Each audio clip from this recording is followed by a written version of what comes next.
From Bravery Media, this is Appendix B, candid conversations about higher ed in roughly 10 minutes or less. And now here are your hosts, Kristen Van Dorn and somebody else. So, Kevin, you think a lot about video marketing, and you think a lot about higher ed. What do you think about video marketing in higher ed? Just want to confirm a couple things. This is a 10-minute show, correct? Yes.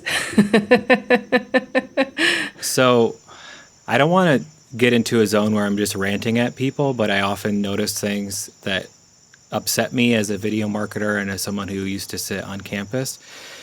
And I think with video specifically, something that I think a lot of folks in roles in and around the MarComm office aren't doing is they're just not, the first thing is just they're not taking stock of what they already have. Because I think it depends on the type of role that you're in and the size of your office, but if you're a team of one and you're coming in, you might not know what sort of content exists that's already there, who's already been talked to in terms of alumni, current students, faculty, staff, etc.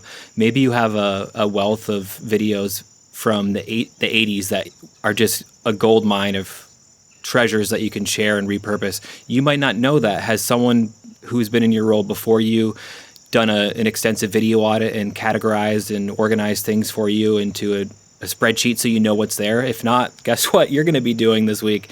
Then you can start to do things like repurpose content for other platforms, the ones that your students are actively on and the ones that alumni use and the ones that parents use to ask questions. And you might have access to the source files. And if you do, that's when you can go back and grab those source clips and you can make sure that you're not using the same music from the original video that might get flagged if you put it on YouTube. You can get rid of that. You can make sure you're using something that's copyright free.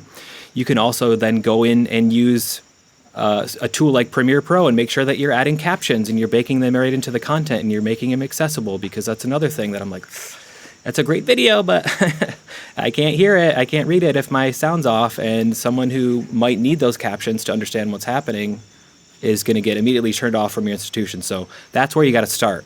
Okay.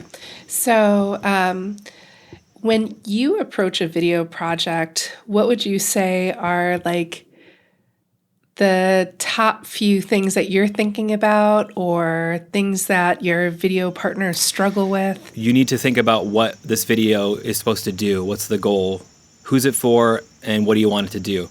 Because so often you'll come across something where you're just like, why is this here? What is this? It's a video about a faculty member doing research about crabs that exist on a beach in Delaware.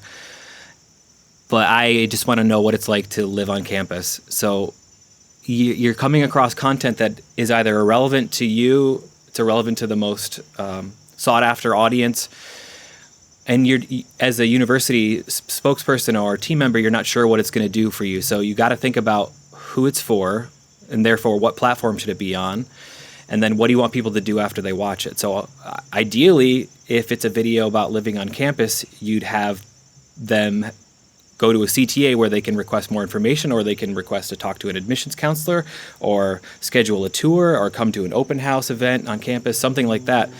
Oh, is that a plane that's in my yard?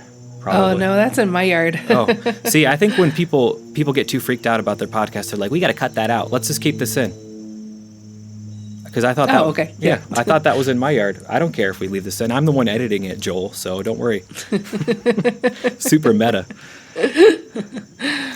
I think so. Yeah, if you're not thinking about what you want them to do next, that's a problem for me too. And then lastly, I'm going to get really close to the mic for this. Not everything belongs on YouTube. You don't have to put everything on YouTube. It's okay. This is where I will break in with my anecdotes. I've worked on campus where we were linking over to YouTube videos that the campus had created, but they weren't embedding the videos on their website. They were sending people directly to YouTube. And in that case, oftentimes, our competitors would air ads before people could watch a video on how to navigate the financial aid portal on our campus's website. So I think carefully about the use of YouTube in particular, or any video platform that allows for advertising, like what ads you might be associated with. It doesn't necessarily even need to be competitors for it to be a drawback for you using that platform. It could just be other kinds of ads that are targeting 18-year-olds that you might not want your brand associated with. It's just something to be cognizant of when you're sending people directly to YouTube, that this is, in fact, a possibility that could happen. Yeah, exactly. And if they're logged into their regular YouTube account, when they're done watching whatever video you've embedded on your website, they're going to get a bunch of suggested content that's related to stuff that they've already watched.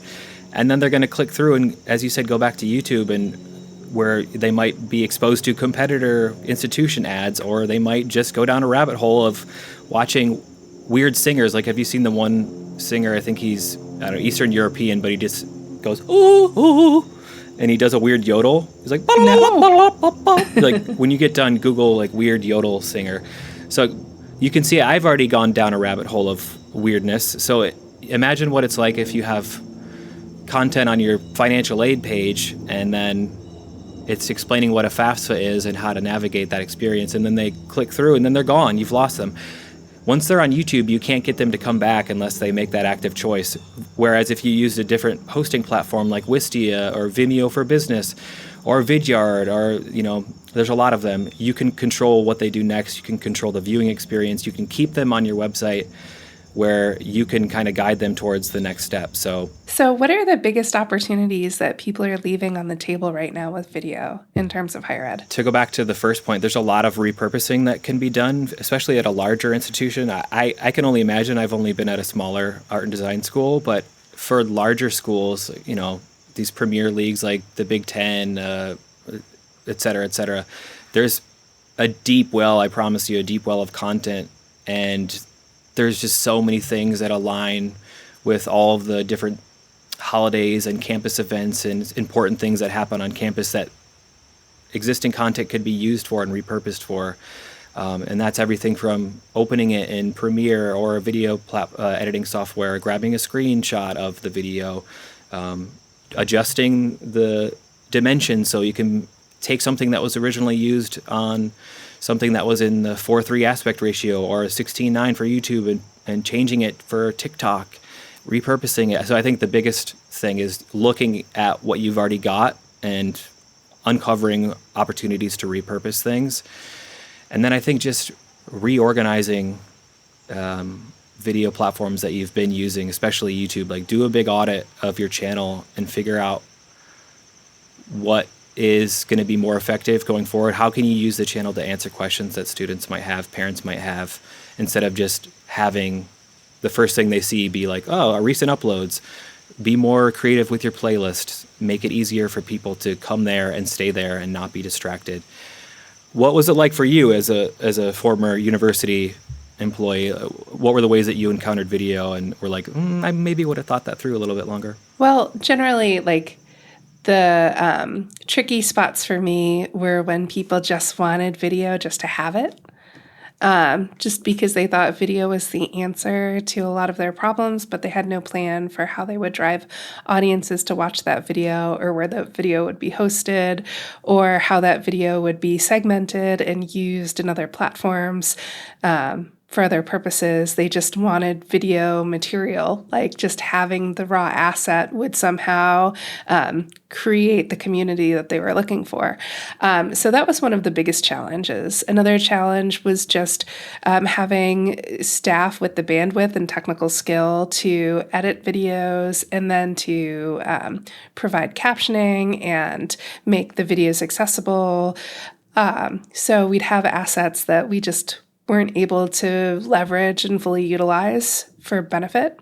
And then I just think missing overall was like a bigger strategy for what we wanted the video to say about the university generally, what we wanted video to be used for. Like, I think if the university had come out with like a very clean strategy for how to develop and the purpose behind video content, we could have followed more direction and then had maybe better assets that were more targeted and were put in the right direction. Yeah, and that just reminded me, the other thing I think is a big opportunity for MarComm folks with video on campus is partner up with your enrollment marketing and admissions folks and use video to personalize every step of the recruitment process.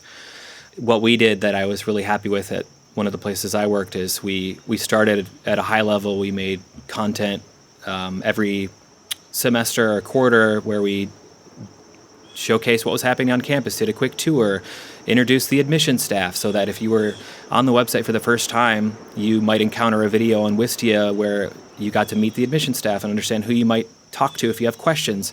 And then when students got accepted, we sent customized, personalized acceptance videos, and you can set up workflows to make that more streamlined so it's not as time intensive. But that's the thing, a lot of folks might sneer at that task and be like, that's too much work. But is it worth doing if you spend time and money on every other aspect of becoming a student on at your institution? It is worth it. It's worth the time. And then once they're there, you can use video with your admission staff. Everybody, you can answer questions with TikTok. You can do it. There's so many opportunities if you're actively thinking about how it could be used for good. So I think the time is now, and if you're putting it off because you're worried about how long it's going to take or because it's not your job, then I would encourage you to reevaluate that and do it now.